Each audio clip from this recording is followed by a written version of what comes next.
Hi, Rabbi Orlofsky here. Welcome to the Rabbi Orlofsky Show. And whether you're listening on Torah Anytime, YouTube, iTunes, or wherever you listen to podcasts, we're happy to welcome you aboard. Thank you for listening. Thank you for watching. Thank you for your support. And we appreciate it. Listen, you have nothing without an audience. Thousands of people out there are watching this. I've gotten some amazing emails of people who tell me the chizuk that they're getting from this program and what it means to them. And, you know, what can I tell you? I do not take this lightly. I don't take it seriously, but I don't take it lightly because I live in Eretz Yisrael where there are so many Rabbanim who would give anything to have the schus that I have to be able to speak to an audience like this. You know, you see people move to Eretz Yisrael and it's older Rabbanim and they give a shir in between Menachem Ma'ariv to three people, one's sleeping, one's deaf, the other one's dead, and this is their whole chiyas. They say, oh yeah, my shir, I said in my shir today what I was going to do in my shir, that's everything. And the fact that I have this opportunity, I appreciate you taking out time from your life to share it with me, and that's it. Well, Karsa Tov, that you're allowing me to be a part of your life. All right, we start a new Sefer Shmos, or if you live in certain areas, Sefer Shmot. Now, when I was growing up, and I came from, you have to remember this was an earlier time in Jewish history, yeah. So we referred to the 5 books of the Chumash, not as Bereshis, Shmos, Vayikra, Bamidbar, and Dvarim. We referred to them as Genesis, Exodus, Leviticus, Numbers, and Deuteronomy. And later we learned to give it the appropriate names. When I used to teach in certain Bali Tshuva yeshivas, I used to explain the most important thing is to become Torah literate. And if not, at least get enough information to bluff your way through so people think that you're not a BT. Yeah. So if instead of saying Rambam, you say Rambam,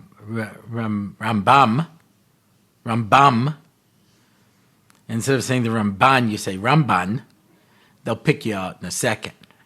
So we used to practice. Rambam, Ramban, and Rambam. Because the important thing is to sound like you know what you're doing. Billy Crystal used to do a takeoff on Fernando Lamas. 2 people whose names mean nothing to anybody under the age of 50. And he has to have this line that he always would say as Fernando Lamas. The most important thing is to look good. And it's more important to look good than to feel good. And you look marvelous. Marvelous. So at times it's more important to sound like you know what you're talking about than to actually know what you're talking about. This was an insight that was actually shared by the Wizard of Oz with the Scarecrow when he said to him, there are people who have no more brains than you do, but they have something you don't have, a college degree. So from the University of Oz, I give you a college degree, and A squared plus B squared equals C squared. I'm a genius.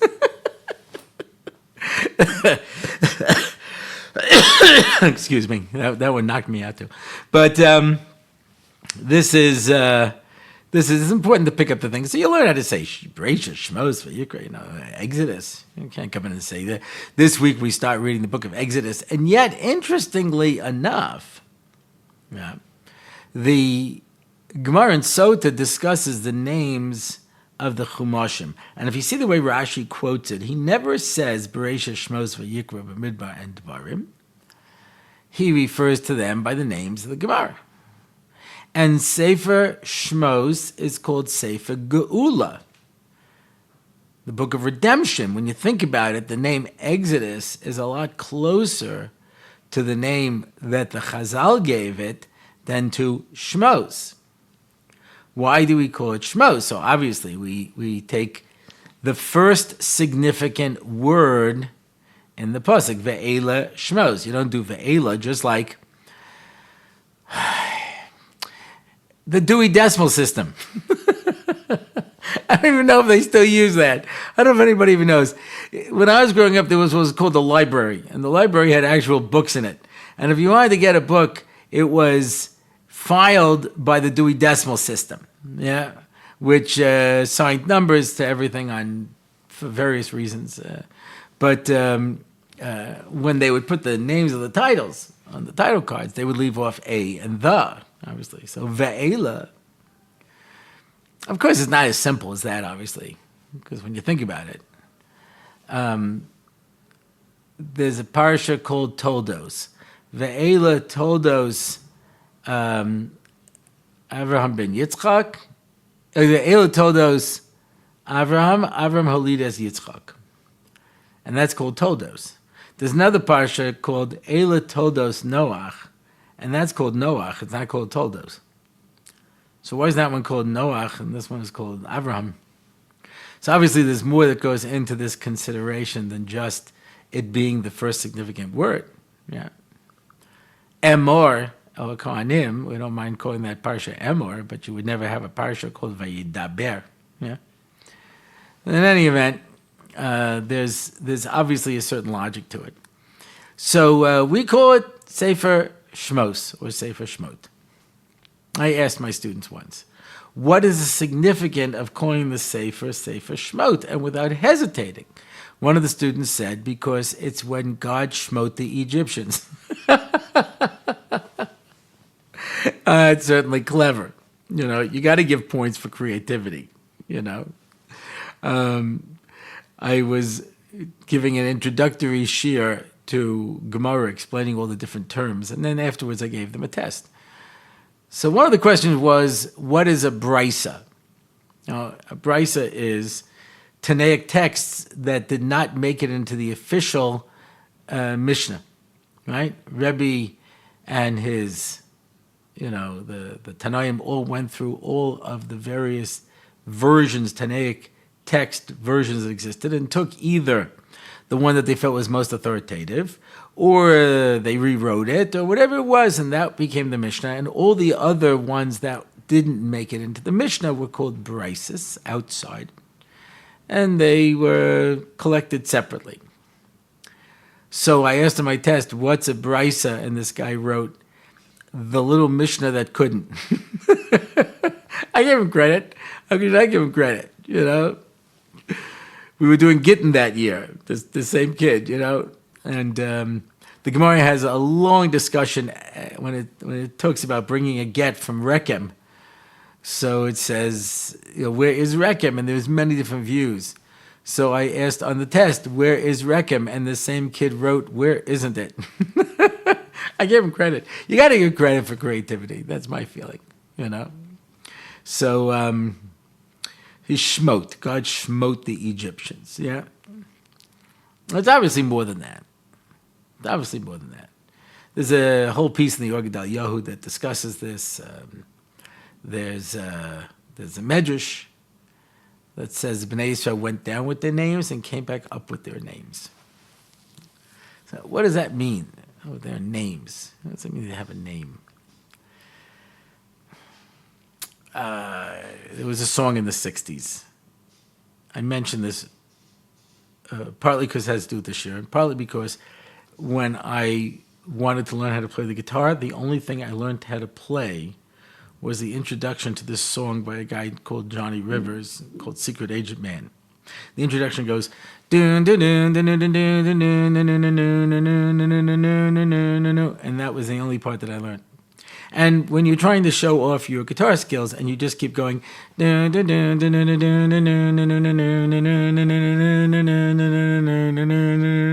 after a while, you lose your audience. What can I tell you? You can't really wow a crowd like that. Yeah. The ironic thing is when I would pick it up and I'd just strum and pretend that I was singing Karl Bach, everybody enjoyed it very much. I had no idea what I was doing. But I just got to tell this story. It's got nothing to do with anything except it ties in with this. My very last regional convention as Long Island director of NCSY. Up in camp in May, Memorial Day weekend. And we brought the Diaspora Yeshiva band for the concert, to do a concert and to play the music for the banquet, So at one point, one of the guys gave me a trumpet. I don't know how to play the trumpet. But, you blow in it and push the keys. I mean, how hard could that be, And I was playing it a little bit. I mean, playing along with it, And at one point, they gave me a pair of sunglasses, and he had one of their hats, and I'm sitting there playing. At one point, Moshe Shore, he goes, "Take it away, Rabbi Dave," and everybody stopped. And it'll just be going, and what can I tell you? It sounded great. Who would know I never had a lesson? Anyway, so Secret Agent Man. So the words go like this: Secret Agent Man, Secret Agent Man, they've given you a number and taken away your name. You understand? The secret agent man, he became, your identity is not important. You're given a number. And that's what you do when you want to strip away somebody's identity. You take away their number and their name, and you give them a number. That's what they do in prison. Give you a number. That's all you are. You're this number. There is a din that you're not allowed to count Jews. Not allowed to count Jews. Why? Because mispar, which is number, is related to the word sapar, which is a border. It limits. A number limits. Once I give you a number, that's who you are. A name? A name has the power. We say a pasuk with the initials of our name in it, because the name can represent that we're a pasuk in Tanakh. We have endless possibilities. We become part of the Bria itself, essential. A number means you're number 37. If you're number 37, then you are not number 36, and you are not number 38.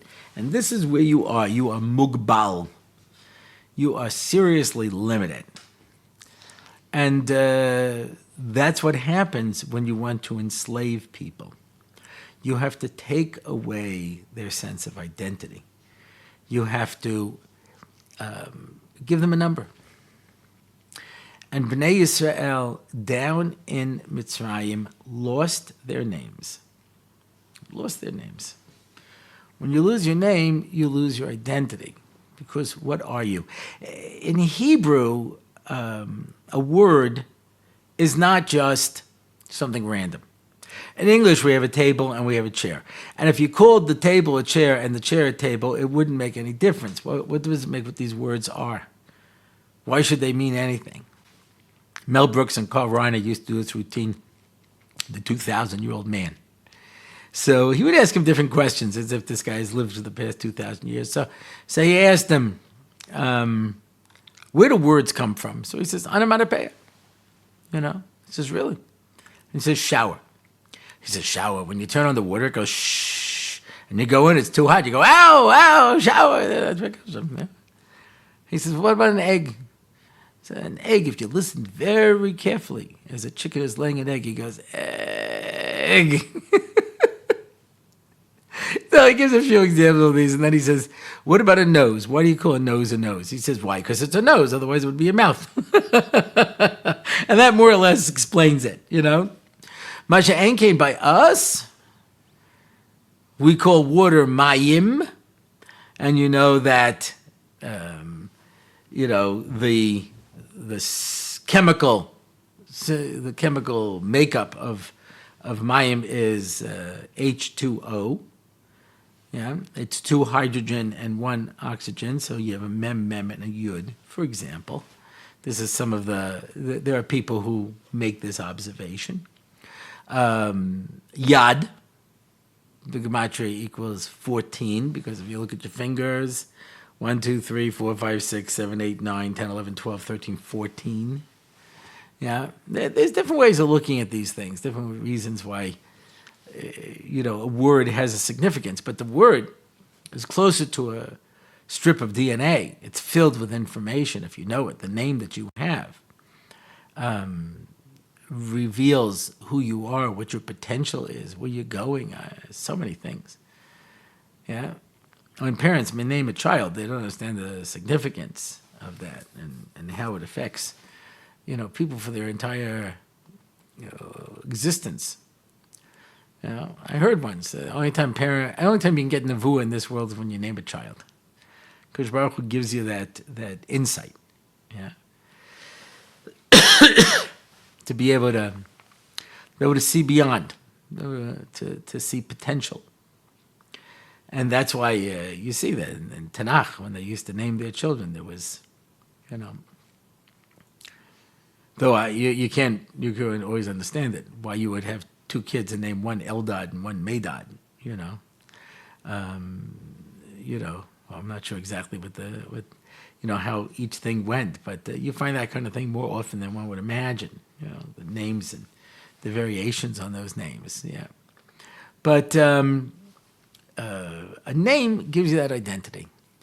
When you become an Eved, you don't have an identity. And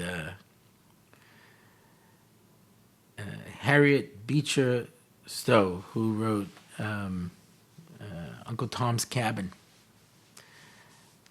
In fact, when she wrote that book, it says it lit 1,000 fires in the abolitionist camp. When Abraham Lincoln met her, he says, "So you're the little lady who started this war." And what she did is she presented a novel about things that were actually taking place. And one of them is, it starts off with Uncle Tom, and he's married, and he's got kids, and the guy has to sell, his assets along with his slaves, and so nobody wanted to buy the whole family. They got divided up because there's no yichus by slaves. This is true also by Nevid Kanani. Yeah, they have children. Those children belong to the owner. They're not considered his children. There's nothing's official over there. So you go down, you become a slave. And that's why in Parshas Pinchas, when it lists the yichus, HaKadosh Baruch Hu put his name Yud Kei in every family. Yeah, Ha Yishbi. Yeah, because he says, I'm testifying that the yichus are clear. Because Rashi says, they had control over their bodies. They couldn't take control over their wives. They were slaves. They could do whatever they wanted. So that means that on some level, the Jewish people had to be able to maintain themselves in dehumanizing situations, which, by the way, has been a hallmark of Jewish life. Lucy Davidowitz, in the War Against the Jews, maintains that the Germans did not originally plan genocide. The Wannsee Conference came later in the war.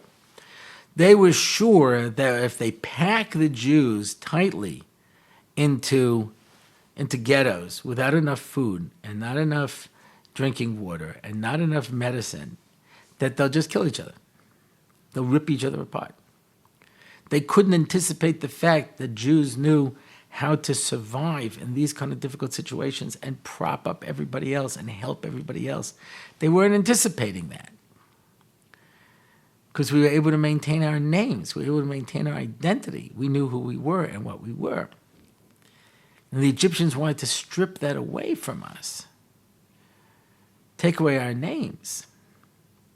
And so you find that throughout the parasha, there's so much emphasis on names. Hashem comes to Moshe and says, take out the Jewish people from Egypt. And he says, they're going to want to know what your name is. What's your name? They want to know your name. When he comes to Paro, he says, Hashem sent us. Goes, who is he? I don't know this name. I don't recognize this name. Yeah. There were two people fighting, and Moshe went to break them up. Yeah. We're not told their names. We know they're Dasan and Aviram. Yeah. We're not told their names. And the two Mialdois, one is called Shifra and one is called Pua. Those weren't their names. It was Yocheved and it was Miriam, but you don't get told their names. Moshe finally gets a name, but it's not his real name. His real name is Tuvia. Yeah. He gets the name that Basparo gives him, Moshe. Ki mishasihu min hamayim, he was drawn out of the water.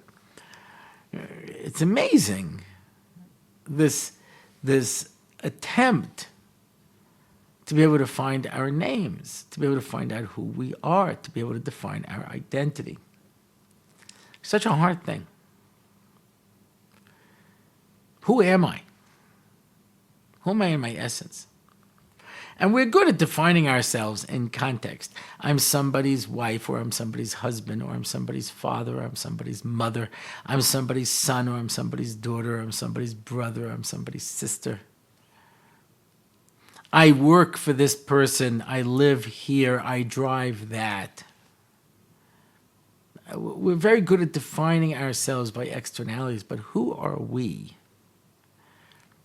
I once heard from Moshe Shapiro that the reason that the mashal Chazal use for Gehenim is fire is because when you burn something, you release the gases and you vaporize the liquids and you're left with nothing but the essence. Who are you? Don't tell me who you are in the context of everybody else. As the Mesil Sharma says, Ma chovaso be'olamo. In your world, you have your own world. You know how hard it is for people to figure out who they are? This is one of my lines I use all the time. I'm going to prove it because I'm going to use it right now. Yeah. Most people do what most people do because that's what most people do. You want to think about it? You want to rethink the way everybody's doing things? Riso Salanta did that. Riso Salanta looked at the way society was going and he said, this can't be right. We got to change this. We got to do something else. He was willing to look and see and say, no, we can do better than this. But most people don't. Most people do what most people do because that's what most people do. That's the question you have to ask yourself. What's my name? What's my shame? Who am I really? Yeah. And you can see people sometimes, and the name is so appropriate.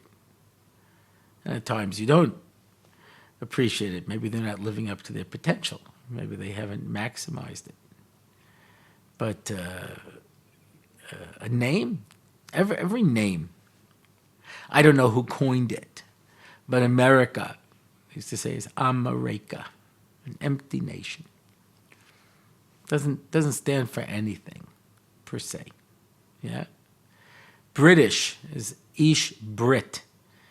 You know, the people of the continent, or if you will, the Commonwealth. I think the fact that Russia is called Russia is not by chance. Yeah. And Poland, they say Poland, here we will stay. Jews stayed in Poland for 1,000 years. When you see that there's a word, that word has a meaning.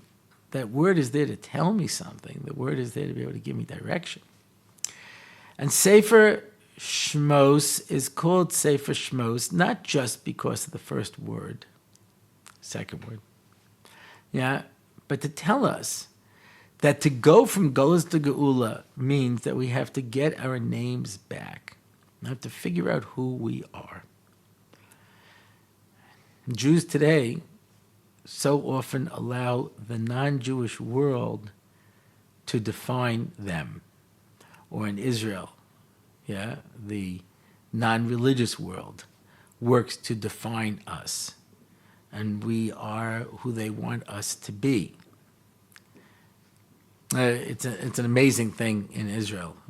Everybody plays the role that's been assigned to them. It's just amazing. I think it was in Kiryas Yol. It was someplace over there where there were a lot of Satmar, and they wanted to make their own school district to be able to provide for their, children who had special needs, and they said absolutely not. So the next day, thousands of Satmar children showed up at the public school to register. And they said, you know what, maybe you would do better to have your own school district.